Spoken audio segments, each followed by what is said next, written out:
The next chapter, so again, what is this to do with the Tawheed? It caused deficiency to the perfection of the Tawheed. Because Tawheed meaning that your heart is one.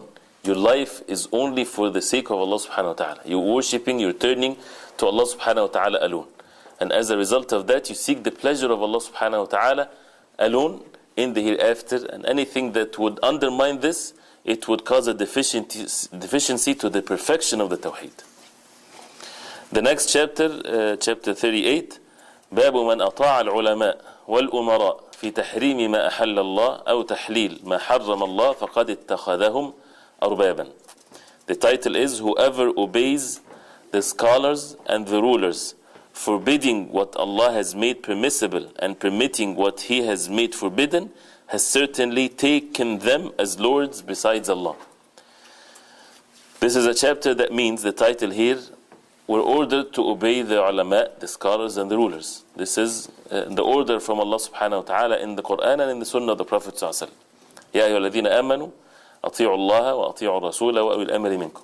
Or you who believe, obey Allah and obey His messenger. The word أطيعوا, or the order to obey, is repeated here. Obey Allah subhanahu wa ta'ala and obey His messenger sallallahu alayhi wa sallam. وَأُولِي الْأَمْرِ مِنْكُمْ, and those who are in charge of you. We're ordered here to obey them. But the word أطيعوا is not repeated for those who are in charge of us. Why? Because their obedience depends on the obedience of Allah and His messenger sallallahu alayhi wa sallam. Because if they order us to do something that is haram, in disobedience of Allah subhanahu wa ta'ala, then we do not obey them. If we do not obey them, that means we are breaking the orders of Allah? No. The order of Allah is to obey them in what is good, not to obey them in what is evil. So who are Ulil Amr?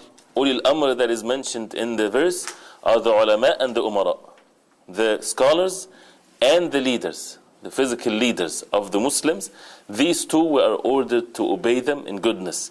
But here the chapter says, and this is part of the Tawheed, to perfect one's Tawheed, because we're here obeying the orders of Allah. But what if the ulama or the leaders, they ordered the people to do what is haram, for them to change what is haram to make it halal, and the halal makes it haram?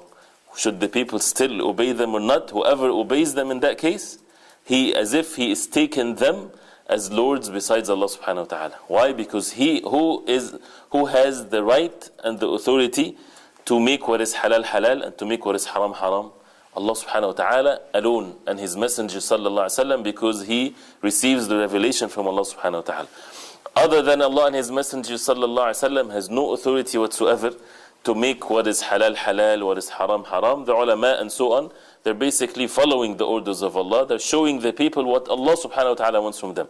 What is the way of the Prophet sallallahu alaihi wasallam? They're not making their new way of life and new religion. They're nothing but followers, inheritors of the Prophet alayhi salatu wasallam. But sometimes the fitna comes in place in which the ruler or the scholar will be a barrier between the people and following the orders of Allah. So he would tell the people this is halal when it's haram, or the otherwise. If people realize this, then if they believe in them or if they obey them, then they are taking them lords besides Allah subhanahu wa ta'ala. What is the evidence of that? He says, وقال ابن عباس رضي الله عنهما يوشك أن تنزل عليكم حجارة من السماء أقول قال رسول الله صلى الله عليه وسلم وتقولون قال أبو بكر وعمر. He starts with the sayings of Abdullah ibn Abbas رضي الله عنهما. He says, it may be that stones are soon to descend upon you from the heavens. This is Abdullah ibn Abbas is talking to some people. I say to you, Allah's Messenger sallallahu alayhi wasallam said, and you say to me, Abu Bakr and Umar said. This happened when someone came and asked Abdullah ibn Abbas about a question in Hajj, about the mut'ah of al-Hajj, right? So Abdullah ibn Abbas, he told him the Prophet ﷺ said such and such. So the questioner, he knew that the opinion of Abu Bakr and Umar was otherwise. Abu Bakr and Umar radiallahu anhuma, there is no way they would know, or they would hear the sayings of the Prophet ﷺ and they would do or say otherwise. But not all the companions of the Prophet ﷺ, even the best among them, not all of them had heard everything from the Prophet ﷺ. So when some heard something, that was enough for them to mention it to one another. So Abu Bakr and Umar radiallahu anhuma was on a different opinion, because they didn't know the sayings of the Prophet ﷺ. So the questioner, when he heard this from Abdullah ibn Abbas, he says, but Abu Bakr and Umar, they say such and such. Abdullah ibn Abbas, and these are the best of the ummah of the Prophet ﷺ, Abu Bakr and Umar. Not someone that came after hundreds of years. No, this is Abu Bakr and Umar radiallahu anhuma. Abdullah ibn Abbas radiallahu anhu, when he heard that, he said, maybe their stones will come from the heavens now. I'm telling you, the Prophet ﷺ said, and you're telling me Abu Bakr and Umar said? That means what? That means you only follow the way the Prophet ﷺ. If it's made clear to you, you submit yourself to the orders of the Prophet ﷺ, even if the best people on the face of earth after the messengers of Allah, they say otherwise. Why? Because it's made clear to you that this is the way of the Prophet ﷺ. So he brings this evidence as a clear evidence of how the Sahaba radiallahu anhum understood the meaning of following the way of the Prophet ﷺ. And if we hear that, then we should not come after that and say, but our ulama say such and such. Our ulama say that we have to make taqleed blindly to this madhab or that madhab. This is not permissible. None of the ulama ever said that. The ulama, they say you follow the Prophet ﷺ. Either you know or you don't know. If you know, if you are a alim, it is not permissible for you to make taqleed. Why? Because you're a alim, you're a knowledgeable person. You can get to know to the best of your ability the way of the Prophet ﷺ, even if it's against your madhab.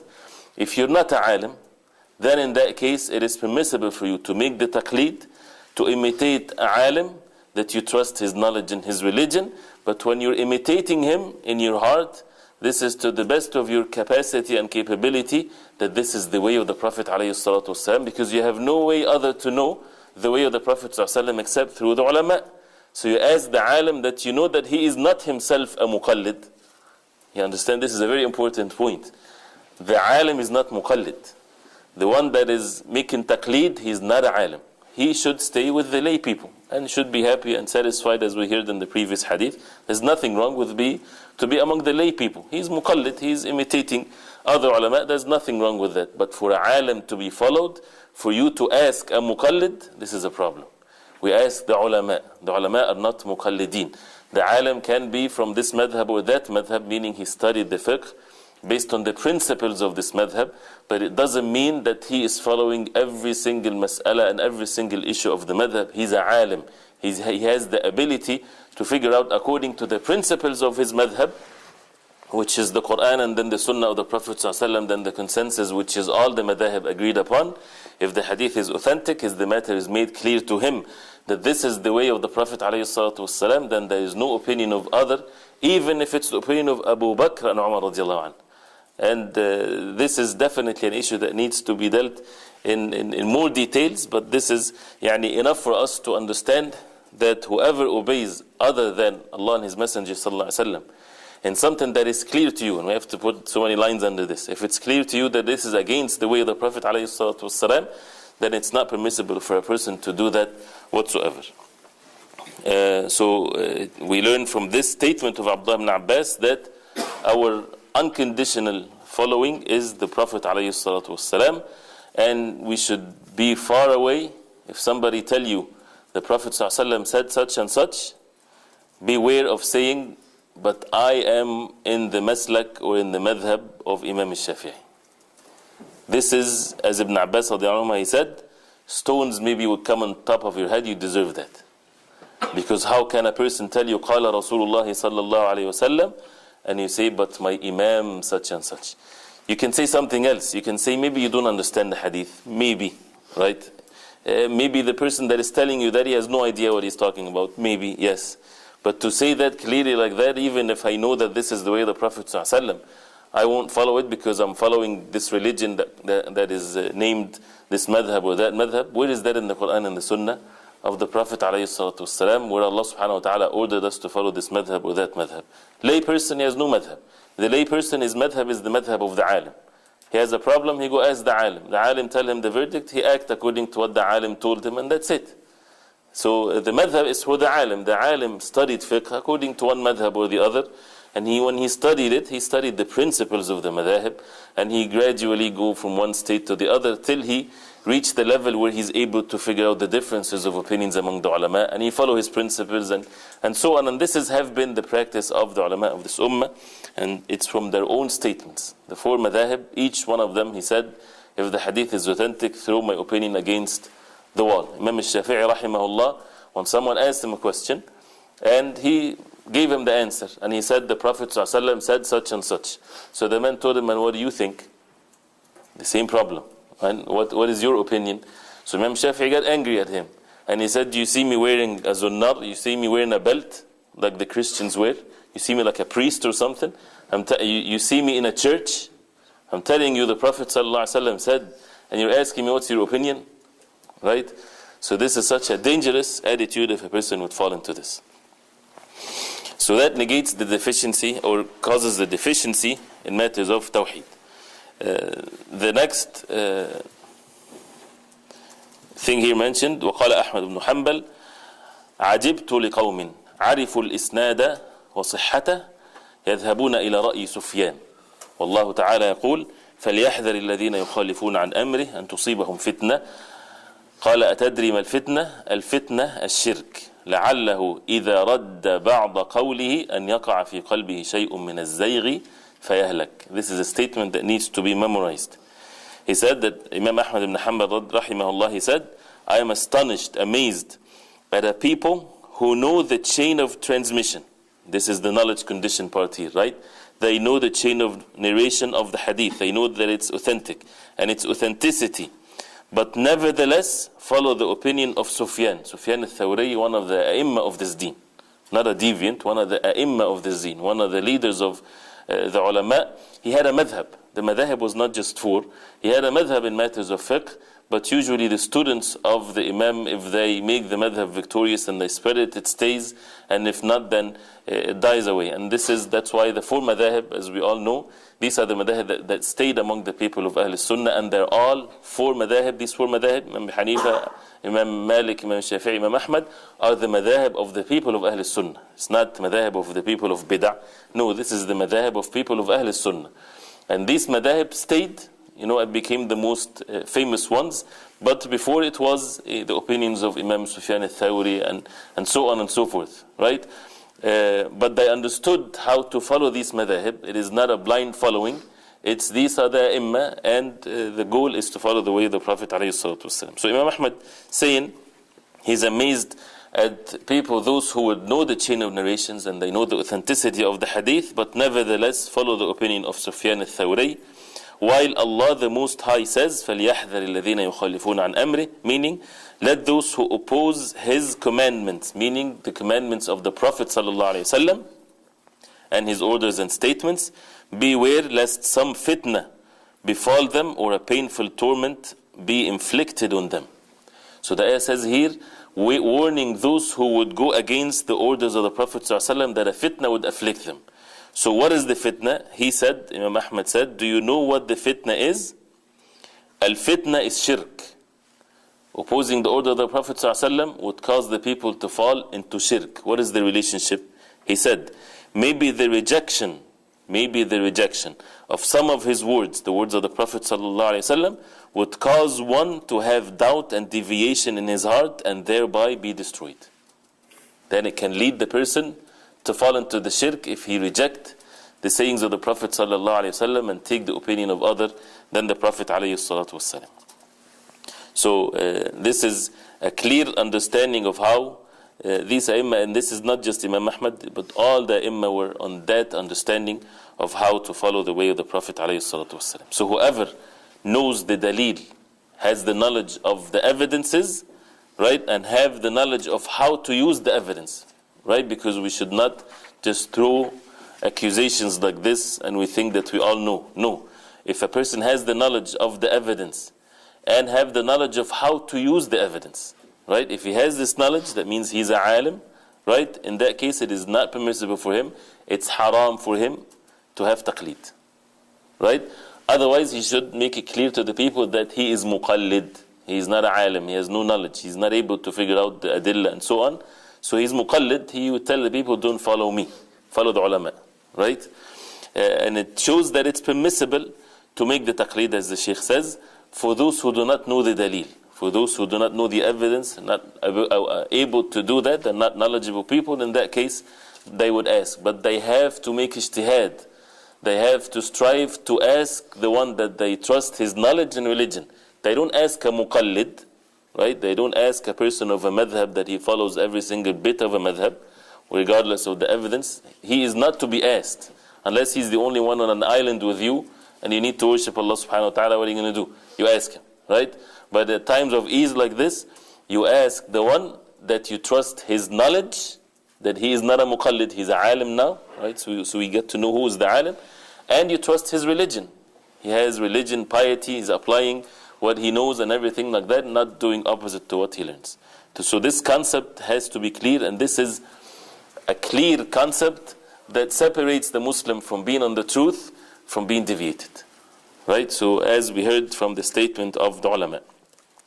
The next thing here mentioned, عن عدي بن حاتم رضي الله عنه أنه سمع النبي صلى الله عليه وسلم يقرأ هذه الآية اتخذوا أحبارهم ورهبانهم أربابا من دون الله والمسيح ابن مريم وما أمروا إلا ليعبدوا إلها واحدا لا إله إلا هو سبحانه عما يشركون فقلت له إن لسنا نعبدهم قال أليس يحرمون ما أحل الله فتحرمون ويحللون ما حرم الله فتحلون فقلت بلى قال فتلك عبادتهم. He said, I heard the Prophet ﷺ read this verse, which means they, meaning the Jews and the Christians, they took their rabbis and their monks to be their lords besides Allah and Messiah, son of Mary, while they were commanded to worship none but one ilah, one meaning Allah subhanahu wa ta'ala, la ilaha illa hu, none has the right to be worshipped but He, praise and glory be to Him. Far above is He from having the partners they associate with Him. So I said to him, O Prophet sallallahu alaihi wasallam, verily we did not worship them. The ayah says they took the rabbis and monks as lords besides Allah. So he said, and he was a Christian before. He said, O Prophet of Allah, we did not worship him. And this question shows to you what is the understanding of most of the people when it comes to worship. They think that if you do not make sujood to them, you're not worshipping them. So he said, we do not worship them. To which he replied, the Prophet ﷺ said, did they not make haram what Allah made halal, so you then made it haram? And did they not make halal what Allah made haram, and you therefore made it halal? I said, yes. He said, that is worshipping them. Reported by Imam Ahmad and Tirmidhi, and it's a sound hadith. See how the Prophet ﷺ clearly defined it, which is basically the title. Right? So the title is not a made-up title. It is the same words of the Prophet ﷺ. They did not worship them according to his understanding before the Prophet ﷺ corrected that, because people think worshipping is to make sujood to the rabbis, for example. They're not making sujood, they're not making these types of rituals to them, but they're obeying them in something that has to be only from Allah subhanahu wa ta'ala, making halal and haram and so on. And this is true, this is what happens to them. And the Prophet ﷺ said for this ummah that some of this ummah would follow the same paths of the nations before. So it's not just them, it's among the Muslims also. Some of them would follow the same thing. They would blindly follow some people in halal and haram, regardless if this is what Allah subhanahu wa ta'ala wants from them or not.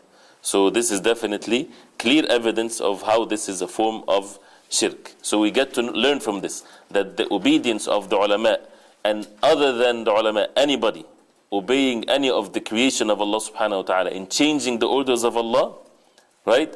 If you believe that this, you know that this is clear, right? He says this is shirkun akbar. Why? Because Allah subhanahu wa ta'ala, ala lahu al-khalq wal-amr. This is major shirk. That Allah subhanahu wa ta'ala is the one that has the creation and has the amr also. Halal and haram, it's to Allah subhanahu wa ta'ala. If a person believes, know that this person can make the halal and the haram, this is major shirk. Takes the person outside the fold of Islam if he believes that a certain person, out of his holiness, he can make what is halal and what is haram for the believers. That also we learn that at-tahleel wa at-tahrim, making halal and haram, is the rights of Allah subhanahu wa ta'ala alone, and that this is another form of shirk, which is shirk al-ta'a, to have shirk of obedience. Obedience has to be absolutely, unconditionally to Allah subhanahu wa ta'ala and His Messenger sallallahu alaihi wasallam. You associate partners with Allah subhanahu wa ta'ala in matters of disobedience, you're falling into the shirk. In what obedience? In halal and haram. Not obeying them to follow the traffic lights and things of that nature, no. But if you obey them in halal and haram, then this is a form of shirk, and it also shows the meaning of al-ibadah. Clear evidence that ibadah is this comprehensive meaning of it. It is not just one action or the other, it's everything that Allah subhanahu wa ta'ala loves, whether people say it outwardly or inwardly with their hearts, everything that people know that this is beloved by Allah subhanahu wa ta'ala, then it's form of ibadah.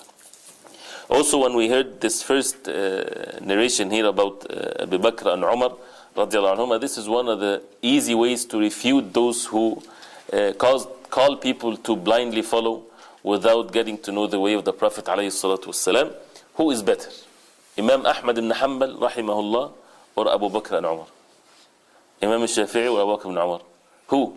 Of course, Abu Bakr and Umar radiallahu anhum. So why can't people follow Abu Bakr and Umar, their madhahib? Why they can't follow the madhab of Ali radiallahu anhu? Why can't they follow the madhab of Abdullah ibn Abbas radiallahu anhuma? Right? So isn't there people they should follow them, meaning blindly?